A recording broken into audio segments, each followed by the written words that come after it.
उसकी अपार विफलता, पेपर लीक और उसके बाद अयोध्या मंदिर रामलला लीक, तो यहाँ लीक ही लीक है। ऐसा कील है इस केंद्र सरकार में कि सिर्फ लीक के सिवा हमें कुछ नहीं मिल सकता है।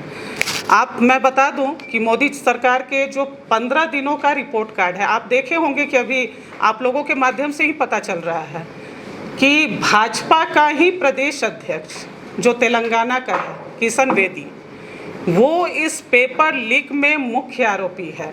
आप इससे समझ सकते हैं कि सेंट्रल में जब तक इनकी गवर्नमेंट रहेगी, इनके नेतागण, इनके विधायक, इनके सांसद, इनके मंत्री, ये सब लोग मनमाना करेंगे अपने जो सत्ता का और उसका दुरुपयोग करेंगे। यानी देश का भविष्य पूरी तरह से खतरे में पड़ गया है। मैं आप लोगों को 15 दिन का जो इनका रिपोर्ट कार्ड है मोदी जी का, मैं बता दूं, नीट में धांधली, पेपर लीक। दूसरा, यूजीसी नेट पेपर लीक। तीसरा, CSIR नेट परीक्षा स्थगित। नीट PG परीक्षा स्थगित। जलपाईगुड़ी में आपने देखा कि कितना भीषण रेल हादसा हुआ, कितने लोगों की जान गई, कितने लोगों का घर उजड़ा है। जम्मू कश्मीर में 3 आतंकवादी हमला हुआ। हमारी अभी जम्मू कश्मीर की जो प्रदेश अध्यक्ष हैं समीना जी आई थी, वो बताएं कि किस तरह से खौफ है जम्मू कश्मीर में और किस तरह से परिवार अपने बच्चों के साथ, अपनी पत्नी के साथ वो बाहर निकल नहीं पा रहे हैं, हमेशा खौफ बना हुआ है। ये विफलताएं हैं केंद्र सरकार की।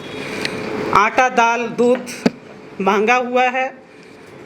आलू का दाम 50 से पार हुआ है, क्योंकि आलू सामान्य जो हर सब्जियों में हम लोग ऐड करते हैं उसका दाम भागा है, और आलू के बिना हमें नहीं लगता है कि कोई सब्जी हम बना पाएँ 2-4 को छोड़कर।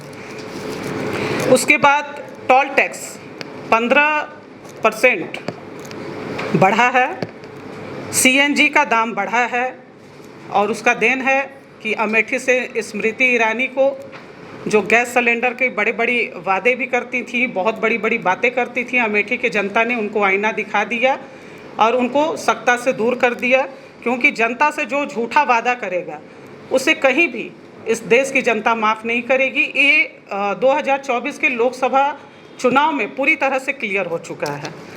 रुपए में ऐतिहासिक गिरावट आई है। विदेशी निवेश FDI 43% नीचे है। बीजेपी की अंत कला सामने दिख रही है कि किस तरह से ये लोगों में अंत कला हमेशा आ रहा है। ये दूसरे के घर में और गिरेबान में झांकने की कोशिश करते हैं।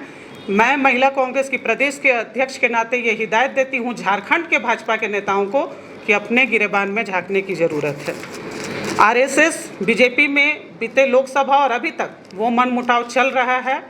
ये सामने दिख रहा है कि दोनों के दोनों अपना सिर्फ सत्ता सुख और सत्ता लोभी के कारण ये दोनों भिड़े हैं।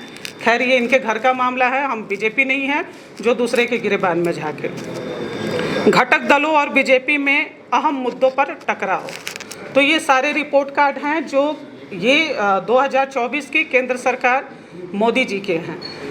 पूरी तरह से संविधान को ख़त्म करना, लोकतंत्र को ख़त्म करना, ये सारी चीज़ें मोदी जी की मंशा थी, भाजपा के नेताओं की मंशा थी। मैं धन्यवाद देती हूँ देश की तमाम हमारे गार्जियन को, नारी शक्ति को, युवा जो उत्साह के साथ वोट किए कि आपने इंडिया महागठबंधन को बहुत ही प्यार, समर्थन और सपोर्ट किया है। निश्चित रूप से राहुल गांधी जी विपक्ष के नेता के रूप में चुने गए हैं, और आज हमने देखा कि किस तरह से वो संसद में देश के युवाओं के, महिलाओं की और गार्जियन की आवाज़ बनकर आए हैं।